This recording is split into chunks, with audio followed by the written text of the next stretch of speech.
नमस्कार दोस्तों, स्वागत है आपका बुक फ्लैश पॉडकास्ट में। आज हम एक ऐसे त्योहार की कहानी सुनाने वाले हैं जो भारत के हृदय में बसता है, नवरात्रि। ये सिर्फ एक त्योहार नहीं बल्कि भक्ति, शक्ति और उत्सव का एक अनोखा संगम है। सबसे पहले हम जान लेते हैं कि हम नवरात्रि क्यों मनाते हैं। नवरात्रि का त्योहार अपनी जड़ों से जुड़ा है और इसका महत्व पुराणों में भी मिलता है। नवरात्रि के सेलिब्रेशन का असली उद्देश्य माँ दुर्गा की विजय को मनाना है। कथा के मुताबिक माँ दुर्गा ने महिषासुर नामक असुर का वध किया था, जो तीनों लोकों में अत्याचार करता था। महिषासुर को वरदान था कि उसका वध कोई पुरुष नहीं कर सकता, इसीलिए माँ दुर्गा ने अपने नव रूपों का आवाहन कर उसका संहार किया।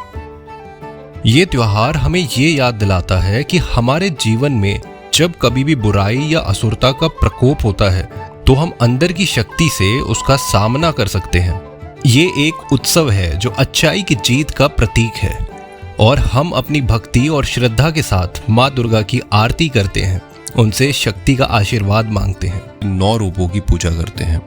हर एक रूप हमें जीवन का एक एस्पेक्ट दिखाता है। ये त्योहार शुरू होता है शरद ऋतु के आते ही, जब मौसम थोड़ा ठंडा होने लगता है। इस समय लोग अपने घरों को सजाते हैं, मंदिरों में रंगोली बनाई जाती है और पूजा के लिए सारा परिवार एक साथ आता है।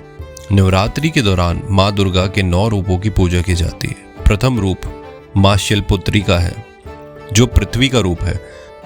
इस रूप से हम साहस को सीखते हैं।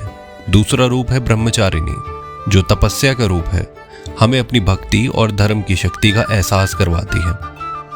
हर दिन एक अलग माँ दुर्गा का रूप देखा जाता है, जिसमें हम उनकी शक्ति, प्रेम और दया का अनुभव करते हैं। इन 9 दिनों में लोग व्रत रखते हैं, माँ दुर्गा की कथा सुनते हैं और उनके चरण स्पर्श से अपने जीवन को पवित्र करते हैं।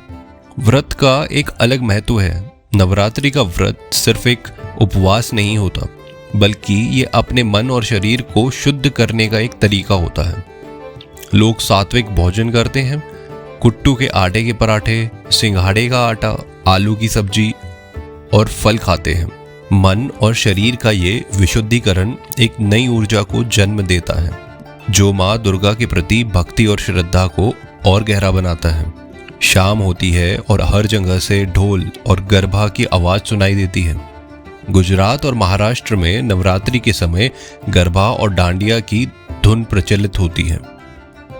लोग रंग बिरंगे कपड़ों में सज धज कर निकलते हैं और माँ दुर्गा के भजन और गीतों पर नाचते हैं।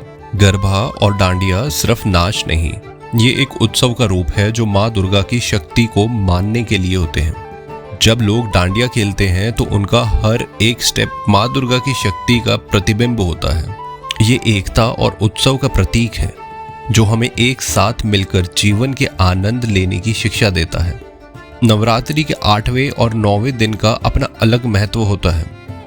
इस दिन कन्या पूजन किया जाता है, यही माँ दुर्गा के रूप में छोटी लड़कियों की पूजा।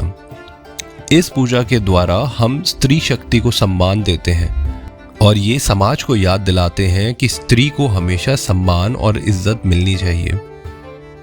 लोग अपने घरों में छोटी बच्चियों को बुलाते हैं, उन्हें खिलाया जाता है, उनकी पूजा की जाती है और उनके चरणों को धोके माँ दुर्गा का आशीर्वाद लिया जाता है। ये एक प्रथा है जो हर परिवार में शक्ति और भक्ति का प्रतीक है।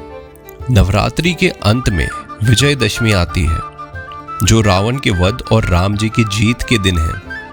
ये त्योहार हमें ये सिखाता है कि अच्छाई हमेशा बुराई पर विजय पाती है। रामलीला का आयोजन किया जाता है, जिसमें रामायण की कहानी को नाटक के रूप में दिखाया जाता है और अंत में रावण दहन होता है। इस दिन लोग अपने जीवन में नए इरादे लेकर आगे बढ़ते हैं, बुराइयों को छोड़कर एक नए अध्याय की शुरुआत करते हैं। विजयदशमी का संदेश है कि अगर हमारे अंदर श्रद्धा और शक्ति है तो हम अपने जीवन की हर मुसीबत को पार कर सकते हैं। नवरात्रि का एक और अनमोल पहलू है सामुदायिकता। ये त्योहार हमें एक साथ मनाने का अवसर देता है। हर जगह पंडाल लगाए जाते हैं, पूजा और भजन के कार्यक्रम होते हैं, जहां लोग अपने परिवार और दोस्तों के साथ मिलकर शामिल होते हैं। ये समय होता है पुराने झगड़े भूलकर नई शुरुआत करने का। पंडालों में भक्ति का माहौल होता है, लोग एक दूसरे के साथ बैठकर माँ दुर्गा के भजन गाते हैं और अपने दिल से उनकी आराधना करते हैं। ये त्योहार अपने आसपास के लोगों के साथ एकता को बढ़ाता है। नवरात्रि सिर्फ एक उत्सव नहीं है, ये एक आध्यात्मिक सफर है जो हमें अपने अंदर की शक्ति और श्रद्धा का एहसास कराता है। यह हमारे जीवन को नई ऊर्जा से भर देता है। अगर आपको ये कहानी पसंद आई तो ज़रूर हमारे चैनल को सब्सक्राइब करें और नए एपिसोड के लिए हमारे साथ बने रहें। जय माता दी।